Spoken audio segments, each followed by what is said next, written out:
Today, Maths for Real is about changing the size of an object. It's about making an object bigger. Or smaller. Mathematically, we're talking about a type of transformation called enlargement. Katie, can you hear me up there? Just about. You do know that big is beautiful, don't you? Yeah, but good things come in small packages too, you know. Check something for me. Does my bum look big? Yeah, it does actually. To be an enlargement, the new shape and the original shape must be similar. Like these two cups. One is a perfect replica of the other. Their proportions are the same, it's just that this one is a lot bigger.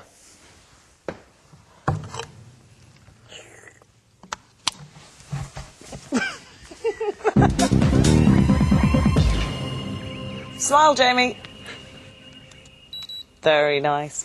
Photographs start off as a small image, but you can enlarge them to whatever size you want. How tall are you? 1 metre 82, but why do you want to know? You'll find out later. With that one measurement, I can get a specialist printer to transform my digital image of Jamie into 2 much bigger cardboard cutouts. Jamie, looking a bit flat today? Thought you'd like these. Look at this. This is a life-size version of you, exactly the same height. If you like that, you'll like this one even more. This is twice as tall, twice as wide, in fact, twice as big in every direction. I think you forgot twice as good looking. Anyway, being twice as big means this image has been enlarged by a scale factor of 2. And you end up with this beautiful guy here. The scale factor of an enlargement is a ratio. It's the length of any side in the new enlarged image divided by the corresponding length in the original image. Advertisers often go large to catch your attention. They use larger-than-life images on billboards to make sure you notice them. And there's no way you could miss this poster for the Harry Potter film. Now that is what I call an enlargement. On the side of a building in Leeds, this is one of the tallest advertising spaces in the UK. The poster is an impressive 17 metres wide and an awesome 50 metres high. Harry's head is 6 metres wide, which will give you some idea of just how big it is. From the size of the original design, we can work out the scale factor for the poster enlargement. To calculate this, I need to choose a length on the new enlarged image and divide it by the corresponding length on the original. Let's take the height of the poster. We know that it's 50 metres high. If I measured the original, that's 27 centimetres. Now, a scale factor is a ratio, so the measurements need to be in the same units for the calculation. Let's take metres. The poster is 50 metres high, and the height of the original is 27 centimetres, which is 0.27 metres. So the scale factor is 50 divided by 0.27. My calculator. 50 divided by 0.27, which gives 185.1851851. And that, to the nearest whole number, is 185.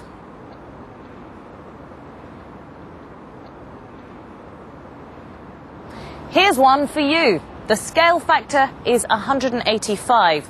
The word Harry on the original is 4.9 centimetres wide.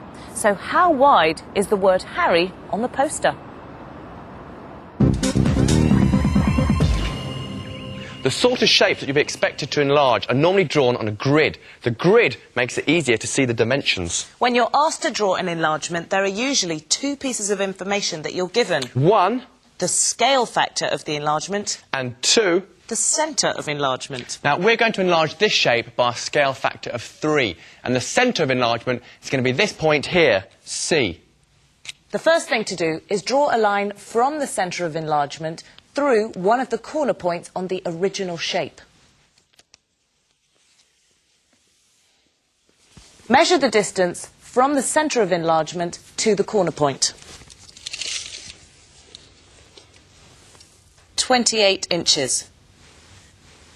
Next, multiply this number by the scale factor, which is 3. 28 multiplied by 3 is 84. and measure this new distance from the centre point along the line. And mark it. You can check you've got it right, because from the centre, it's 2 squares up and 2 squares across to this point on the original shape. Now, if the scale factor is 3 from the centre, it's 6 squares up and 6 squares across to the corresponding point on the new shape. And it is. Very good. Now all you've got to do is exactly the same thing for all of the corner points on the original shape.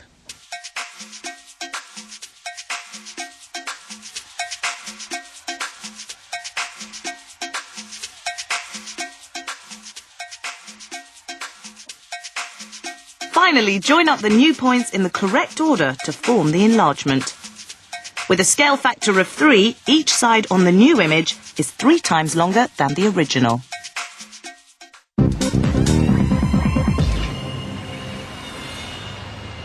Now, so far, we've only been dealing with enlargements with a scale factor greater than 1.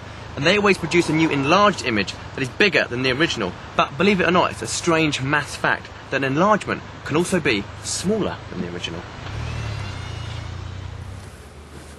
Like this mini-mini. This is a scaled-down version of the real thing here. Now, it's smaller than the original, but mathematically speaking, it's still called an enlargement. If I measure a certain length on the mini-mini, then measure the corresponding length on the real mini, I can work out the scale factor. So, from door to door, the mini-mini is 8 centimetres, and the real mini is 144 centimetres. The scale factor is the new enlarged length, 8, divided by the original length, 144. In its simplest form, that fraction is the same as 1/18. So the mini-mini is 18 times smaller than the real mini. So that's 1/18 the size in every direction. And the key thing to remember is, if the new enlarged image is smaller than the original, then the scale factor is between 1 and 0.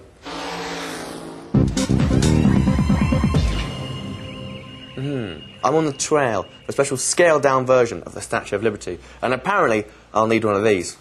Thank you. Because it's so small, it fits inside the eye of a needle.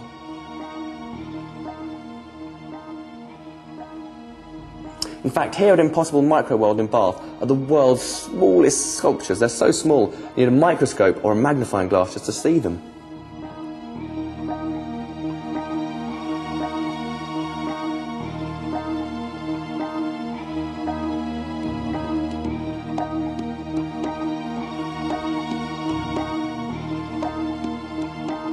Now, Willard, you're responsible for these, what can be described as absolutely amazing, like, micro sculptures. What are they made of? Specks of wood dust. Some of them are carved from flakes of gold, you know, little specks of gold which I've scraped off my wristwatch. Some of them are made from human hairs. What tools can you use to sort of carve out these small sculptures? I use microscopic slivers of diamond, which is like a little blade which is glued onto a pin. So what's the smallest one you've ever sculpted? The smallest one of them all, I would say, Charlie Chaplin in the middle of a watch cog. Wow.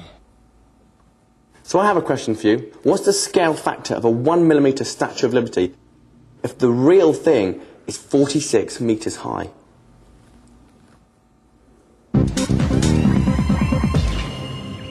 If you're asked to enlarge a shape by a scale factor which is between 0 and 1, here's how to do it. We're going to enlarge this shape by a scale factor of 1/4, and the centre of enlargement is going to be this point here, C. The first thing you've got to do is draw a line from the centre of enlargement through one of the corner points on the original shape. Measure the distance from the centre of enlargement to this corner point, which is 88 inches. Next, multiply this number by the scale factor, which is 1/4. 88 multiplied by 1/4 is 22. And mark out this new distance from the centre along the line. And once again, we can check we got it right, because from the centre of enlargement, it's 8 squares up and 4 squares across to this point on the original shape. The scale factor is 1/4, so from the centre of enlargement, over here, 1/4 of 8 is 2, and 1/4 of 4 is 1. And that's right, that's the new point on the corresponding image. Now all you have to do is exactly the same thing for all of the other corner points on the original shape.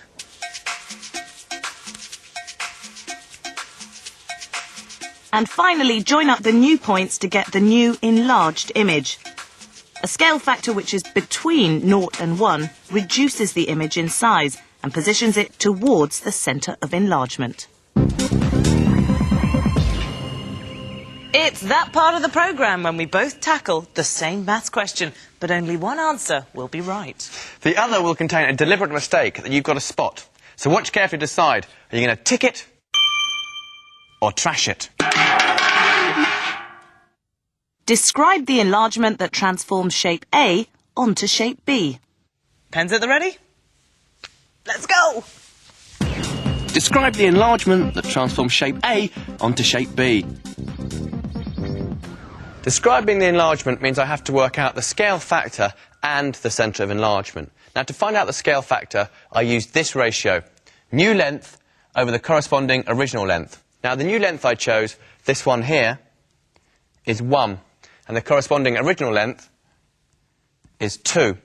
So the scale factor is 1/2, which is the same as 1/2. Now, to work out the centre enlargement, I drew straight lines from each point on the enlargement through the origin, like that. So 0, 0 is the centre.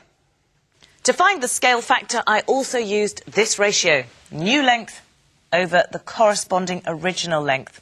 The new length I chose was this one here, which is 2, and the corresponding original length is this one here, and that's 4. So the scale factor is 2/4, which is the same as 1/2. To work out the centre of enlargement, I drew straight lines through the matching points on the original shape and the new shape. The point where the lines cross is here at 0, 2, and that is the centre of enlargement. So who's working slick enough to get the tick, and who's going to crash out with the trash? Is Jamie right with a scale factor of 1/2 and a centre 0, 0? Or is Katie right with a scale factor of 1/2 and a centre 0, 2?